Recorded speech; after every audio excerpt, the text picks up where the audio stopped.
This video is now in session, and yesterday we talked about the gains that Republicans can have in the long term, but in this video we're going to be talking about the gains that Democrats can have. And just TLDR before you watch this video, there's a lot more gains that Democrats can have than Republicans, mainly based on their ideology, but also based on what kind of demographics they are getting. So in the 2020 election, they were able to get the competitive seats the competitive states of Nevada, Arizona, Georgia, Wisconsin, Michigan, Pennsylvania, New Hampshire, and Nebraska's 2nd District.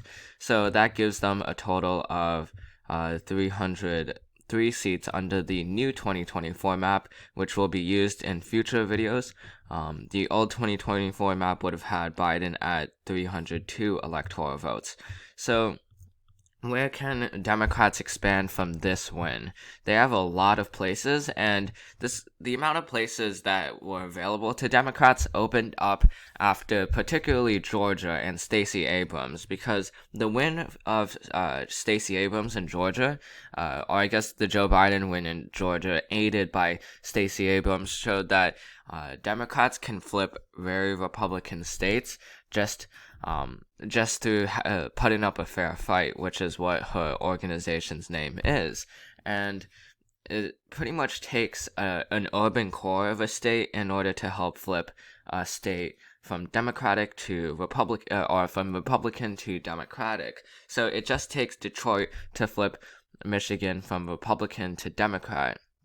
And I'm saying like Michigan, Flint, and those major cities. And then here it takes Pittsburgh and Pennsylvania to flip Pennsylvania from Republican to Democrat. So using that logic, a lot of people are applying that to their own states, and that's how Democrats have expanded the amount of areas where they can flip states from Republican to Democrat. So the first state that Democrats can get is pretty obvious: Texas. Texas is a very well-known example of these, where there's urban cores, and then there's the Rio Grande Valley, and those are the two places that Democrats need to squeeze the vote out of in order to win Texas, which they are doing more and more. The Dallas-Fort Worth Metroplex. So that means getting Dallas County, Tarrant County, Denton, part of Denton County, and as well as part of Collin County. And then they definitely need to get Harris County, which is in Houston. And then they get Bexar County for San Antonio and Travis County, as well as the surrounding counties of Austin. And then in addition to that, they should also try to get for the Rio Grande Valley of El Paso and the Rio Grande Valley, the namesake. So around this area where there's a high concentration of Hispanic workers, and that would ultimately give Democrats a win in Texas, which they could be soon to do. Based on the Democrats' projections, they would get Texas in 2024. It's much more plausible in 2028 than 2024, but if Democrats work as hard as Stacey Abrams did in Georgia, in terms of trying to get the vote out, then it's certainly possible to do it in 2024. It's just much more concrete explanation in 2028. The second state that they can get, Florida. Florida, they still are able to get, even though it has gone more Republican since 2008. Ultimately, that's less of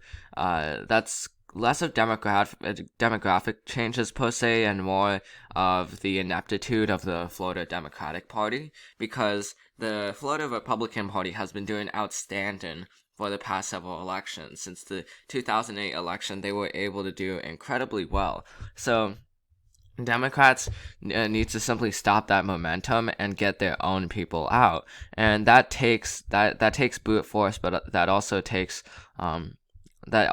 long-term commitment to go door to door and as well as to contact voters, and that would be the way for Democrats to get Florida, which it's still an opportunity for them. The next state, North Carolina, and you'll start to see a pattern of most of these states being in the Sun Belt. The Sun Belt is the greatest opportunity for Democrats. For North Carolina, it would have gone Democratic had they have like a Stacey Abrams like put a person in their state, and I don't mean like a Stacey Abrams type person that can get out the vote, but a Stacey Abrams person that's able to inspire the Democratic constituency. So if they had that, then North Carolina would have already been Democratic, but they don't. So they will eventually. It's just a matter of time, similar to Texas, unless if Republicans somehow change it. But for North Carolina, they can easily get it by going through these cities. They're not really cities, but it's between cities and suburbs of Greensboro,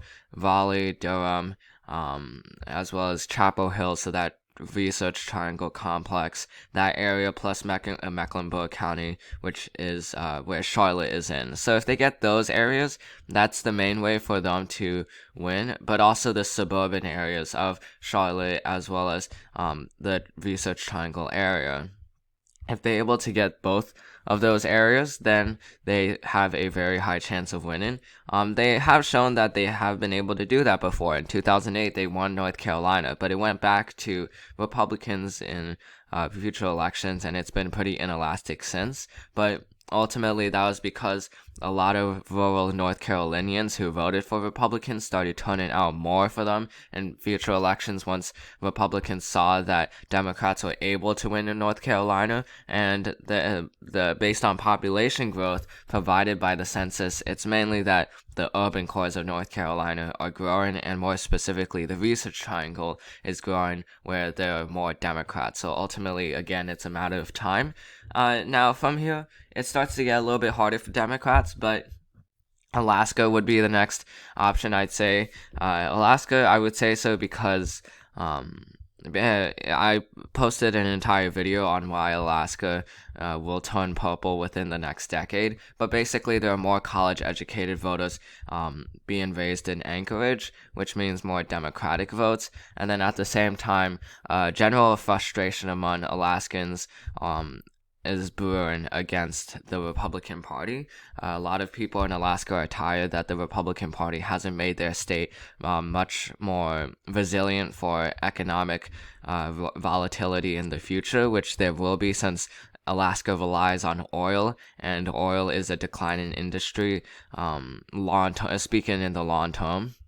And thus, there is a frustration among Alaskans towards Republicans. That's why you see, for the past several elections, Alaska went from safe, and then it started going down, and now it's likely, and it keeps going down, and within 2 election cycles, it could be within a lean margin, and then within 3 election cycles, it could flip for Democrats. So that is an opportunity for Democrats to have. If they are able to flip a lot of the Anchorage electoral areas, then they'll definitely be on their way to flipping Alaska in totality. So this is where it starts to get a lot harder for Democrats, because many of these states are not really that big. The rest of the states are not really that big. But obviously they don't need to flip more from here. They already have 392 electoral votes. And based on my previous video on Republican flips, that would be the Rust Belt, New Hampshire, Nevada, Hawaii, and Minnesota, as well as Nebraska 2nd District. So these are as well as Illinois, but even then, Democrats would still win, mainly because of Texas. But Democrats can go more than this. They certainly could, but it just takes even more decades out in the future. The first state that Democrats can go for in the very long term, Utah. Utah, it may not seem so, especially because it's one of the most Republican states in the union. It voted for Republicans by 48% in 2012. Obviously, Mitt Romney is kind of an exception because he is a Mormon and pretty popular with people in Utah, but in the 2016 election, it went to 18.1 for Trump, and then 2021, 20.5 to Trump. So, why should Utah flip for Democrats then? Well, it's mainly because there are less people in the LDS population, the Latter-day Saints. There are less people subscribing to that faith in Utah, and those voters usually vote for Republicans. And those who are not part of the LDS are somewhat more likely to vote for Democrats. So that's one reason why. Another reason why is because there's a growing population in Utah. As we see here, Utah was one of the fastest growing states between 2010 and 2020. In fact, they were faster growing in terms of their percentage change than Texas. They grew by 18.4 percentage points. And a lot of that comes from states like California and as well as Virginia and Mexico and Texas, where there are a lot of Democratic voters who want to move over to a less populated area. Thus, they are also bringing their politics with them, and that makes Utah a little bit more blue. But the main thing is that Utah can alone become Democratic just because of Salt Lake City. If Democrats turn out their voters, and as well as they're able to flip some of the voters in Salt Lake City, then they'll be able to get Utah. They don't have any requirement to get any other place in Utah, mainly because the rest of Utah is pretty rural and pretty Republican. But not South Carolina, but Salt Lake City is where most of the vote is concentrated. So within maybe a few decades, Utah has the strong possibility of turning blue. The next possibility, South Carolina. South Carolina, there's no specific city in South Carolina that would alone help Democrats flip this Republican state to a Democratic state, but they can try to flip Charleston as well as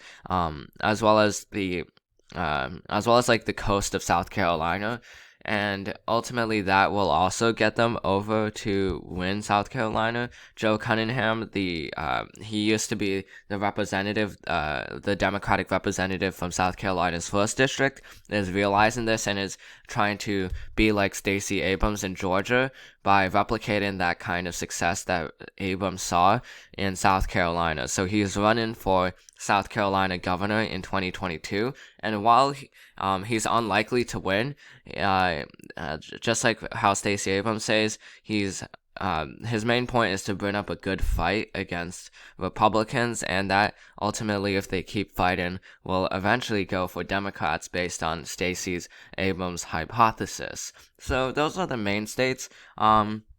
If I were to go even further out, then I'd say Idaho, but that's really it. And the only reason why I would choose Idaho is because there is a growing population in Idaho, 17.3%, higher than Texas, and of that growth, most of it is in Boise, Idaho. And Boise, Idaho is a pretty Democratic stronghold, and when you have more people coming in to Boise, it most likely means that they're Democratic. So most of the people who are going into Idaho, it's mainly from the West Coast, and it's more specifically tech workers in Silicon Valley, as well as Washington and Seattle and Portland, who are moving over to Boise, Idaho because of the growing tech presence that's being seen in Idaho. So while I don't think that Idaho would flip within maybe even the next 2 to 3 decades, they could flip within the next 4 decades if that growth continues to happen.